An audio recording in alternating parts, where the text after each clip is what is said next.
Seja bem-vinda, seja bem-vindo. Você está no nosso canal do YouTube, O Filho de Deus. Eu sou Márcio Cândido, escritor, autor do livro O Filho de Deus. E nesse canal nós estamos promovendo um estudo sobre os quatro evangelhos de Cristo. E hoje com a passagem Parábola do Mordomo, que segue narrada exclusivamente no Evangelho de Mateus. E faremos uma leitura e uma reflexão.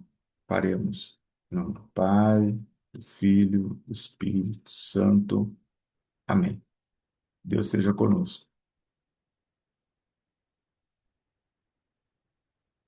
Mateus capítulo 24, versículo de 45 a 51.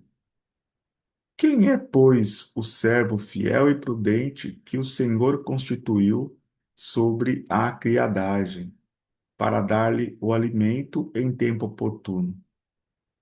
Feliz aquele servo que o Senhor, ao chegar, encontrar assim ocupado. Em verdade vos digo, ele o constituirá sobre todos os seus bens.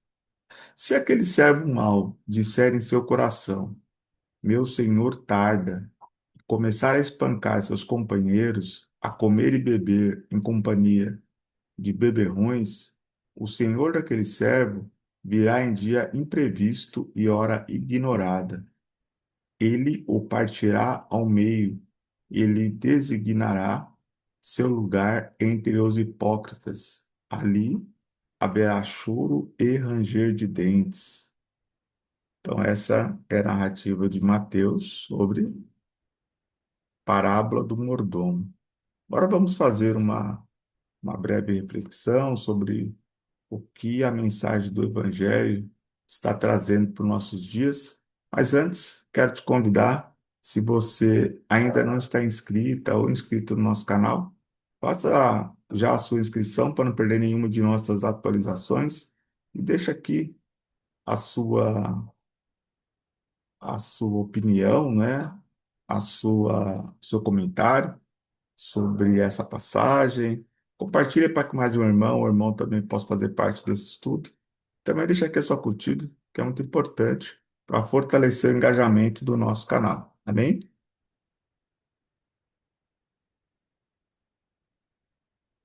Bem, aqui Jesus está trazendo, pela narrativa de Mateus, mais uma parábola, né? Lembrando que nós estamos nesse momento no ministério de Jesus em Jerusalém, já caminhando rumo à paixão de Cristo. E é importante lembrar, você que está nos acompanhando aqui no nosso canal, sequencialmente, já deve ter percebido, mas é importante reforçar aqui que essa parábola do mordomo, ela segue uma narrativa, uma sequência que vem desde aquela conversa, né, dos discípulos quando eles elogiaram para Jesus o Templo de Jerusalém. E a resposta de Jesus, ela trouxe vários desdobramentos, né? E agora nós estamos numa parte em que Jesus ele traz uma parábola bastante interessante, que está relacionada com aquilo que Jesus disse sobre a sua segunda vinda, né? A vinda gloriosa de Jesus. Então, aqui, novamente, Jesus segue uma sequência onde ele pede vigilância, né? Onde ele perde fidelidade. É fácil você ser leal com quem está ali, observando você, mas nos momentos em que essa pessoa ao qual você é subordinado, você não está, aí você vai ser provado. Sabe aquela questão? Todo mundo é bonzinho quando o chefe está? Jesus, ele quer de nós lealdade, né? Jesus podia falar: olha, eu vou vir daqui um século, se preparem, mas qual que é o objetivo? O objetivo é que a gente permaneça leal, né? Que a nossa fé ela se mantenha aquecida, porque como Jesus já disse em outras passagens, ele virá no momento em que ninguém está esperando. E não podemos pensar somente na vinda de Cristo. Nós temos que pensar dessa maneira também para a duração da nossa vida, não é? Porque a gente vai vivendo como se a vida estivesse ao nosso controle, né? Hoje você tem bens, você tem sucesso, né? Você é uma pessoa de visibilidade, mas isso pode durar quanto tempo, né? Hoje você está nessa situação. E se amanhã Deus pedir a sua alma, como você estará? Você está pronto? Nós estamos prontos para esse dia? Ninguém é perfeito, mas nós temos que buscar a maior perfeição possível para nos encontrarmos dignos diante do Senhor, né? Tanto quanto a sua vinda gloriosa, quanto no encerramento da nossa vida, né? Porque nós precisamos entregar o quê? Um resultado, né? Imagina se Deus pergunta para você, e aí, o que você fez da sua vida? Eu te dei 70 anos de vida sobre a terra. O que você tem para me entregar, né? Então aqui Jesus ele está trazendo a questão do servo que foi fiel, né? E o servo que foi imprudente, né? Então aqui Jesus ele está dizendo qual vai ser de que forma, né, o Senhor vai reagir a essas duas situações, daqueles que se manteve leal, né, daquele que manteve a vigilância e daquele que foi imprudente, né? Aquele que estava ocupado com as coisas de Deus, ele vai ser exaltado, né? Agora, aquele que duvidou e achou que o Senhor está demorando, eu vou começar a bater em todo mundo, comer, beber, enfim, fazer uma série de coisas que desagradam a Deus, esse será castigado. E aqui Jesus, nessa tradução da Bíblia que eu trouxe aqui, ele traz uma narrativa bem pesada, né? Ele o partirá ao meio. Quem é mais antigo lembra, né, que as pessoas falam, olha, eu vou te partir ao meio.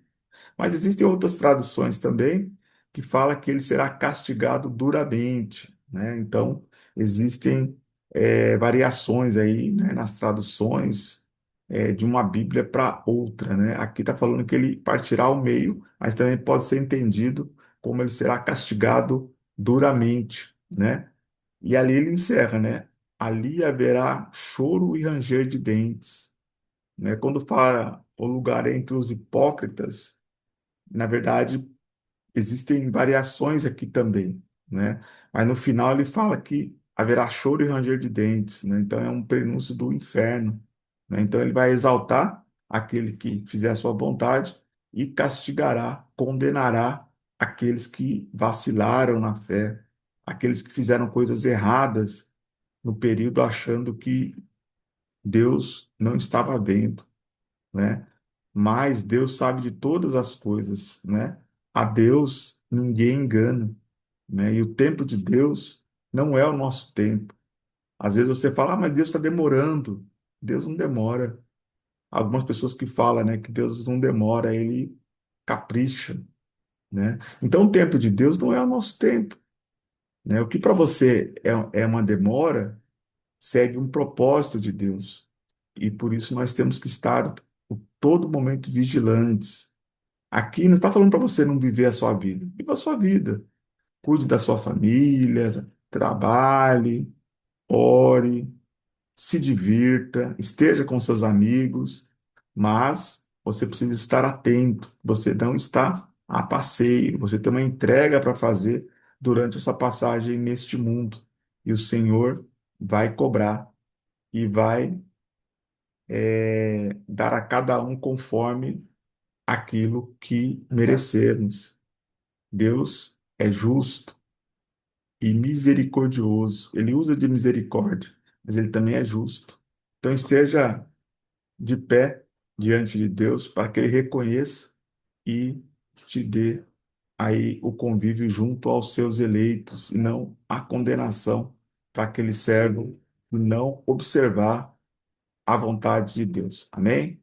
Então, muita paz, muita luz no seu caminho. Deus abençoe, te cumule de bênçãos a você, a sua família e todos os seus projetos. Amém? Forte abraço.